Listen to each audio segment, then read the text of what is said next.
Hello नमस्कार, मैं हूं दीपक और आप देख रहे हैं डीएसके टॉक्स। आपने इस वीडियो का थंबनेल देखा? अब्दू मुंह फाड़ रहा है। साजिद खान बड़े ही बोरिंग वाले रिएक्शंस दे रहा है। इनफैक्ट साजिद खान ही नहीं, जितने भी दर्शक हैं उन सबको खूब जम्हाई आई होगी ये एपिसोड देखते देखते। इस एपिसोड को देख करके आपको एक चीज़ तो समझ में आ गई होगी कि बिग बॉस कंटेंट के लिए कितना ज़्यादा तड़प रहा है, कितना ज़्यादा बेकरार है कि वो कंटेंट के नाम पर कुछ भी परोस करके रख दे रहा है। यहाँ इस एपिसोड में जो कुछ भी हुआ है, जैसे वो फेक लव लपाटा या फिर फेक दोस्ती, फेक फ्रेंडशिप, मुझे याद आ रहा है आई थिंक मैंने 10-12 दिन पहले एक एपिसोड का जब मैंने रिव्यू करा था उसमें मैंने थंबनेल डाली थी कि चाइना के जो आइटम होते हैं ना, चिंदी आइटम, उनसे भी ज़्यादा सस्ते और चीप हैं बिग बॉस के ये रिश्ते।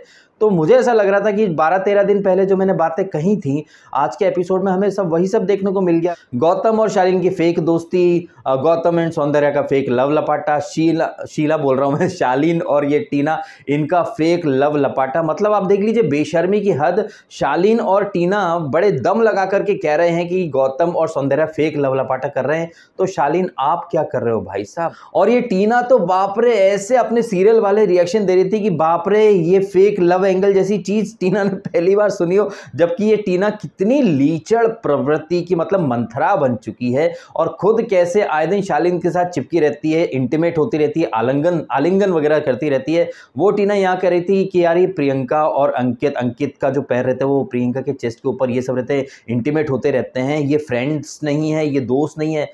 टीना और शालीन ये बातें कोई और करे तो समझ में आता है, ये बातें आपको तो करनी ही नहीं चाहिए। इस एपिसोड में जो बिग बॉस दिखाना चाहता था एक चीज कि कैसे ये फेक जो लव लपाटा कर रहे हैं वो खुद अपनी गिरेवा में नहीं देख रहे हैं, लेकिन उन्हें गौतम और सौंदर्या फेक लग रहे हैं। इन्हें यानी शालीन को और टीना को अंकित और प्रियंका काफी इंटीमेट हरकतें करने वाले कपल लगते हैं, लेकिन ये खुद क्या करते रहते हैं। इनके बीच में तो कबाब की हड्डी है, लेकिन उसके सामने ये लोग लिपटा चिपकी ये सब हरकतें करते ही रहते हैं। वर्कआउट के नाम पर वो जो याद है ना, कुछ एपिसोड पहले टीना लिपस्टिक लगा रही थी और वो पूछ रहा था शालीन की फेवरेट, नहीं वो टीना पूछ रही थी favourite workout, oh my God how unromantic, I love, ऐसा करके।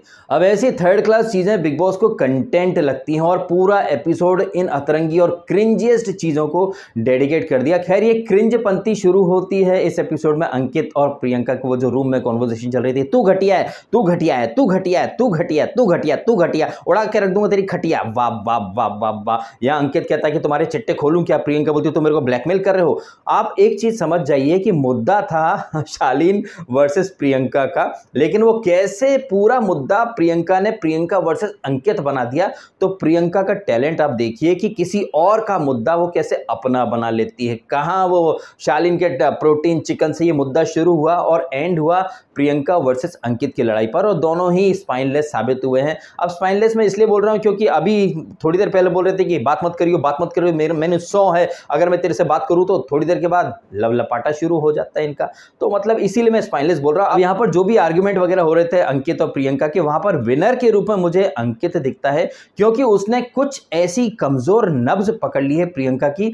प्रियंका इतनी बौखला गई। अब जो मैं बात करने जा रहा हूं ना वो बात समझने की कोशिश करें, उस बात को मैरिड लोग तो इजीली रिलेट कर पाएंगे, शायद गर्लफ्रेंड या बॉयफ्रेंड भी रिलेट कर ले। आप बैठे हैं अपने रूम में, आपस में बात कर रहे हैं, बात करते करते आर्ग्यूमेंट हो जाता है, सडनली कुछ ऐसी बातें हो जाती हैं जो सिर्फ आप दो ही जानते हो। अब ऐसे में आप क्या दुनिया में जाकर ढिंढोरा पीटोगे क्या कि मैंने ऐसा क्या करा, मैंने ऐसा क्या करा, मैंने ऐसे क्या करा, ब्लैकमेल कर रहा है? आपस में जो प्राइवेट बातें हैं वो आप प्राइवेट रखोगे कि आप ढिंढोरा पीटोगे जाकर के दुनिया को कि आओ आओ आओ आओ सुनो सुनो एक कहानी सुनाती हूँ, इसने मेरे को ऐसा बोला, दुनिया के सामने क्या मैसेज जाएगा? अच्छा अच्छा, वाह वाह वाह। अगर आप गलत नहीं हो या फिर आपको पता है कि भाई ये गुस्से में कुछ बोल रहा है, तो वो चीज़ आप वही रूम के अंदर रखोगे ना। लेकिन ये प्रियंका है, इन्हें तो तिल का ताड़ बनाना आता है, इन्होंने उसमें मस्त पीएचडी कर रखी है। तो वो दूसरे रूम में जाएंगी, साजिद जी, शेव, अब्दू, टीना, निम्रत, सबके सामने वो चिट्टे खोलेंगे, इसने ऐसा बोला ऐसा बोला। तो ये हरकतें करके प्रियंका ने साबित कर दिया है कि वो फुटेज के लिए अंकित की भी बलि लेने को तैयार है, वो किसी भी हद तक जा सकती है। बिकॉज मैं नहीं मानता कि हाँ अंकित और प्रियंका को दूसरे रूम में जाकर के रायता फैलाने की जरूरत थी। और थोड़ी देर के बाद कोने कोने में अब्दू कहिए, शिव शिव कहिए साजिद बड़े भैया की तरह वहां पर समझा रहे थे और थोड़ी देर के बाद पैचअप हो गया। तो अब पैचअप आपको करना ही था तो इतना रायता फैलाने की क्या जरूरत थी। ओ मैं कैसे भूल गया, ये तो एक्टिंग चल रही थी ना यहाँ पर बिग बॉस के अंदर, सो कॉल्ड रियलिटी शो के अंदर। ये प्रियंका ने कल ही कहा था शालीन के बारे में कि ये रियलिटी शो है ब्रो, ये रियलिटी शो है ब्रो, यहाँ रियल लोगों की जरूरत है ब्रो, एक्टिंग करने वाले बाहर जाएं। लेकिन एक्टिंग, ये जो वर्ड है ना एक्टिंग, या ये चीज जो है एक्टिंग, ये भी कहती होगी यार कि मैं कहां जाऊं, हर कोई तो एक्टिंग कर रहा है। क्योंकि जितने भी कंटेस्टेंट है ये भले ही कितने रियल बन जाए लेकिन ये लोग एक्टिंग ही कर रहे हैं। इन सबका एक ही फंडा है कि acting acting acting, we don't like we avoid, but acting likes us we can't avoid. तो चाहे वो शालीन हो, चाहे टीना हो, चाहे गौतम हो, चाहे सौंदर्या हो, चाहे प्रियंका हो, चाहे अंकित हो, और चाहे मेरी फेवरेट निम्मो, क्या एक्टिंग करते हैं ये लोग। निम्मो तो जब से शिव के ग्रुप में घुसी है, शिव का ग्रुप एकदम मतलब टूटने के कगार पर है और ये डिवाइड एंड रूल वाली स्ट्रेटजी लेकर के आई है निम्मो।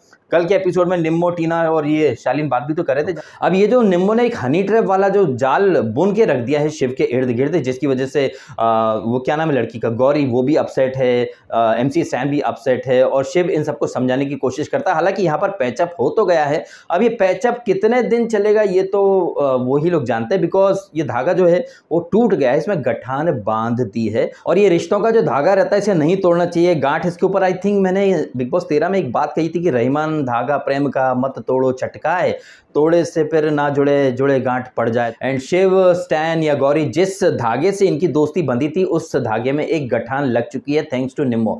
निम्मो कितना शातिर गेम खेल रही है। वीक नंबर 2 में ही इन लोगों ने डिसाइड कर लिया था कि ये लोग शिव के ग्रुप में सेंध मार के रहेंगे। और कल रात के एपिसोड में आपने देखा ही था ना, जब ये निम्मो कह रही थी टीना से, टीना दत्ता यहाँ वो चलता है मतलब ऊपर वाले की मर्जी और शो में स्क्रिप्ट चलती है, तो कैसे ये लोग एक स्क्रिप्ट को अंजाम दे रहे हैं। शायद इनको इनपुट मिला होगा और ये चीज मैं मान ही नहीं सकता कि इन्हें इनपुट नहीं मिला होगा। यहां पर जब कन्फेशन रूम के अंदर प्राइवेट पिज्जा पार्टीज हो सकती हैं तो भाई क्या गारंटी है कि बिग बॉस अंदर इनको बताता नहीं होगा कि भाई ये करो वो करो। निम्मो तुम वकालत कर चुकी हो, हमें तुम्हारा वकालत वाला साइड अब तक नहीं दिखा। एक DSK करके एक बंदा जो रिव्यू करता है जिसने ये पॉइंट हाईलाइट करा कि निम्मो वकालत कर चुकी है, हमको तो वो कहीं से कहीं तक वकालत वाले मोड में दिखती नहीं है। वो किसी भी आर्ग्यूमेंट में लॉजिकल रीजनिंग दे ही नहीं पाती है, जब वो लगता है कि हार गई है तो रोना शुरू कर देती है। आई थिंक बिग बॉस ने मेरा रिव्यू देखा होगा, इसीलिए ये कोर्ट रूम ड्रामा यहाँ पर सिर्फ और सिर्फ निम्मो को हाईलाइट करने के लिए यहाँ पर court room drama big boss ने रच दिया, जिसमें पहला राउंड निम्मो हार जाती है तो बिग बॉस ने देखा अपने कि MC स्टैन और वो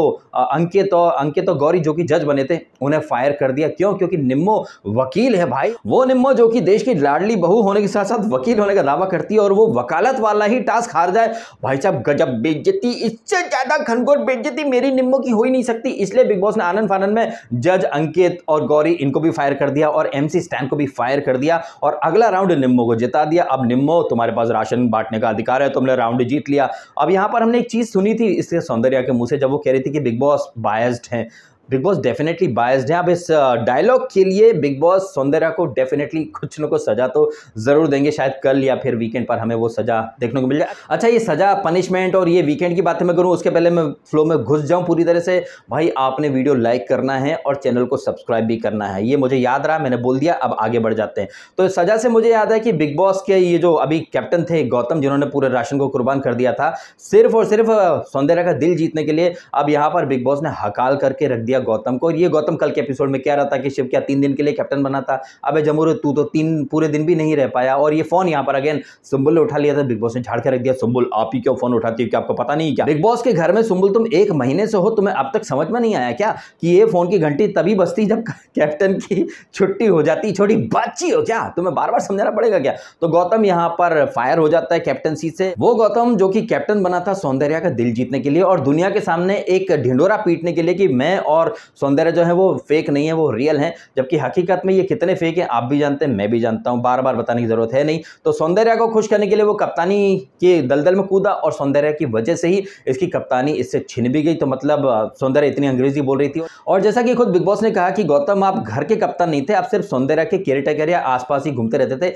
बीच में हमें पता चलता है कि ये जो अर्चना का जो वॉशरूम था वो बहुत गंदा था, सुलभ शौचालय बन चुका था। अच्छा, बिग बॉस के वॉशरूम के अंदर स्मोकिंग अलाउ हुई क्या? क्योंकि गौतम 1-2 बार बार कर चुका है और ये बोल भी रही थी अर्चना, लेकिन बिग बॉस ने इसके बारे में कुछ नहीं बोला। बिग बॉस बोला इमरजेंसी वॉशरूम है, वहां पर किसी को प्रेशर ना बोले तो सुट्टाबाजी वहां हो सकती है। तो यहाँ गौतम कैप्टनसी से हट जाता है और ये कोर्ट रूम वाला ड्रामा चलने लगता है, जहां पर सौंदर्या और ये गौतम फेक लवलपाटा कर रहे हैं। इसके बारे में शालीन और टीना तो कुछ ना ही बोलते तो ज्यादा बेहतर रहता, लेकिन नहीं, उन्हें तो बोलना था। और यहाँ पर स्टैन और वर्सेस निम्रत को खड़ा कर दिया गया। यहाँ पर बिग बॉस भी खेल रहे थे कि निम्रत की वजह से शिव और स्टैन के बीच में दूरी आ रही है, और यहाँ पर शिव के सामने उसका दोस्त स्टैन और उसकी नई दोस्त निम्रत को ही खड़ा कर दिया गया।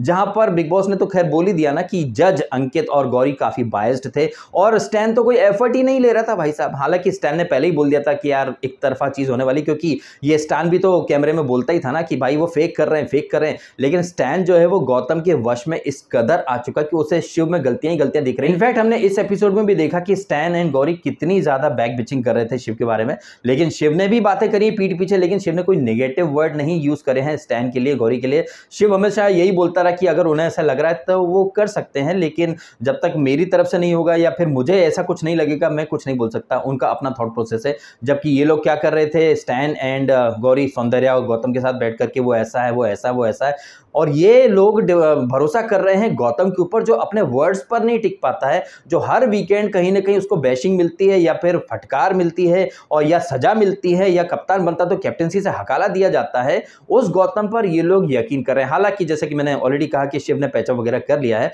और स्टैन जो कि ऑलरेडी काफी बड़ा एक सेलिब्रिटी है, उसे रणवीर सिंह फॉलो करता है, तो उसको इस लेवल पर नहीं आना चाहिए। उसे देखना चाहिए कि भाई गौतम और Soundarya should be the last person जिनके साथ वो टीम अप करे, क्योंकि ये तो किसी में है ही नहीं। तो इतना सब देखने के बावजूद अगर वो गौतम और सौंदर्या पर आंख मूंद के यकीन कर रहा, तो ये कहीं ना कहीं एक इनसिक्योरिटी थी, जेलसी तो नहीं बोलूंगा, लेकिन एक ये था कि भाई मेरे को इंपॉर्टेंस नहीं मिल रही है।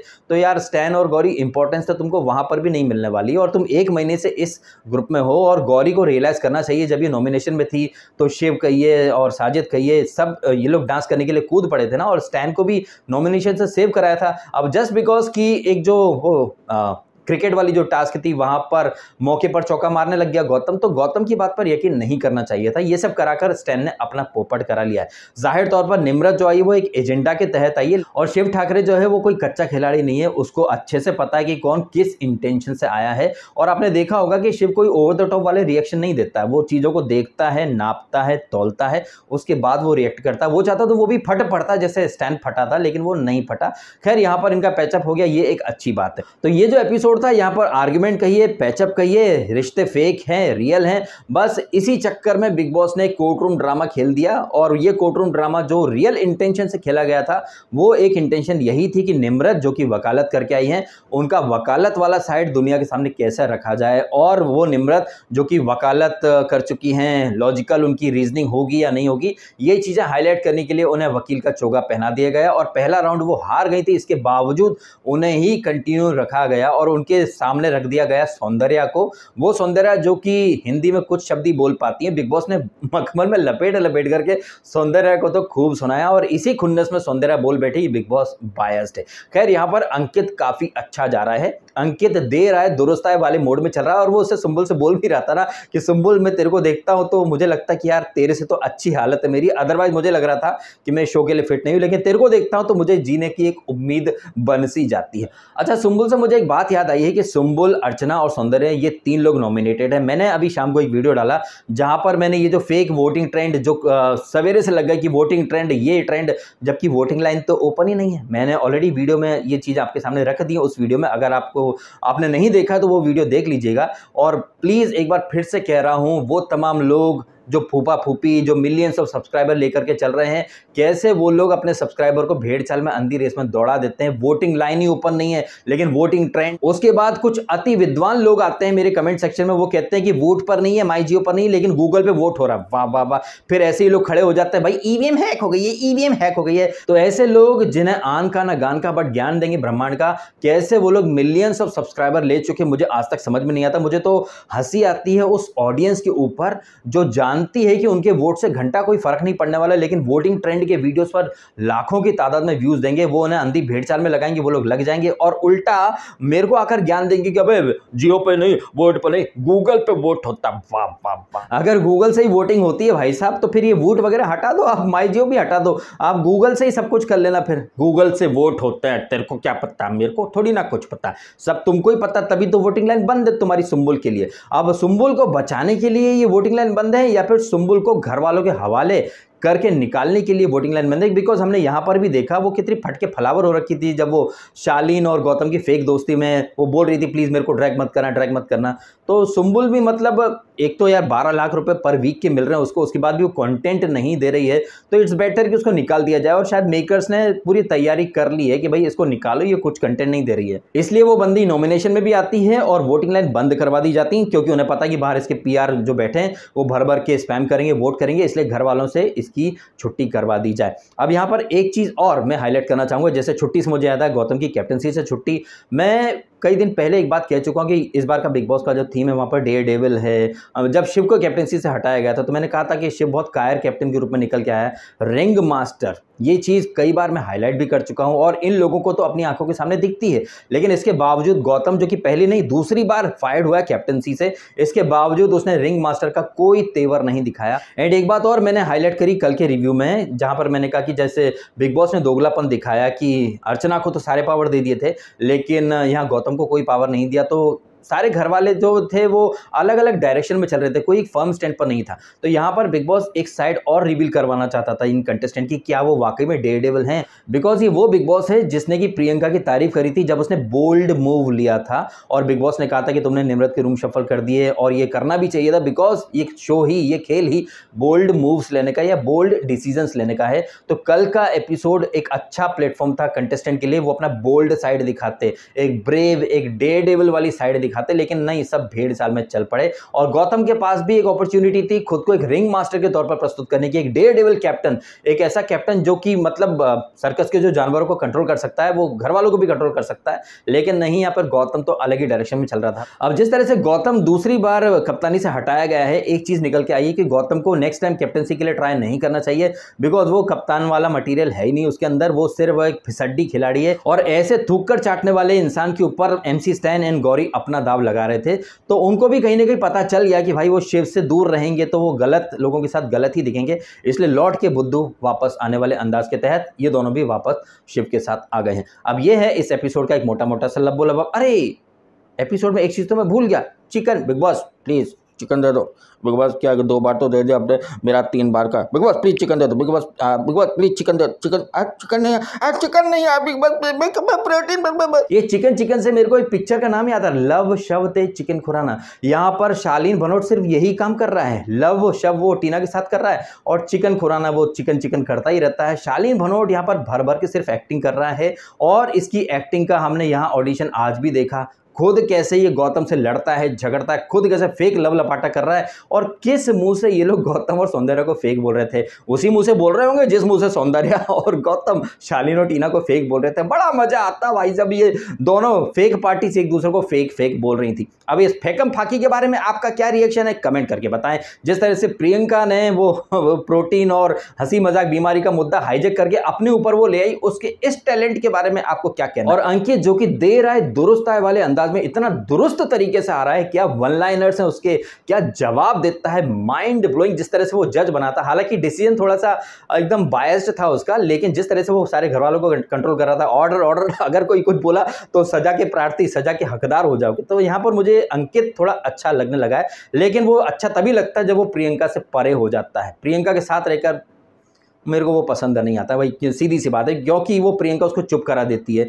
और प्रियंका ने यहाँ पर बोला भी ना, उसको कितना बोला, तू बोलेगा मेरे को, तू बोलेगा मेरे को, मैं तेरे लिए करती हूँ। और अंकित ने बोला तू मेरे लिए नहीं करती, तू खुद के लिए करती। अंकित का ये वाला जवाब सुनकर मेरा दिल गार्डन गार्डन हो गया, क्योंकि बाहर मैं भी तो यही बोल रहा हूँ कि प्रियंका अंकित का नाम लेकर खुद का स्क्रीन टाइम या फुटेज इंक्रीज करती है, और ये बात अंकित ने भी बोल दी। अब मैं देखना चाहूंगा कि वो प्रियंका फैंस जो मुझे गालियां देते रहते हैं, क्या वो अंकित को गाली दे पाएंगे, अंकित से बोल पाएंगे कि अंकित जेलस है प्रियंका प्रियंका से। और प्रियंका ने ऐसा कौन सा कांड कर दिया है उल्लू की बोल्ड वेब सीरीज के अलावा जो हमें नहीं पता, because nation wants to know कि अंकित ऐसा कौन सा राज छुपा रहे हैं, राज छुपा रहे हैं या फिर वो एक्टिंग कर रहे हैं। जैसे बिग बॉस 14 का जो कपल था, एप्पल कपल, शादी की तो तलाक होने वाला था, टूटती शादी को बच्चा निकले, हम बिग बॉस में आए हैं, सर सर प्लीज एक मौका दे दो ना सर। तो हो सकता है यहाँ पर ये भी कुछ अलग ही खिचड़ी पका करके आए हों कि मैं ऐसी बात करूंगा ब्लैकमेलिंग वाली, फिर तू उसके ऊपर बोलना, बिकॉज ये सब एक्टर्स हैं भाई साहब, तो इनको अच्छे से पता कि कहाँ कैसा परफॉर्मेंस देना है। अब इस वीडियो में मेरा परफॉर्मेंस आपको कैसा लगा कमेंट करके जरूर बताइएगा, वीडियो को लाइक कीजिएगा भर भर के। मिलते हैं आपसे अगले वीडियो में। आपने समय निकाला, वीडियो देखा, आपका बहुत बहुत धन्यवाद। Thank you so much.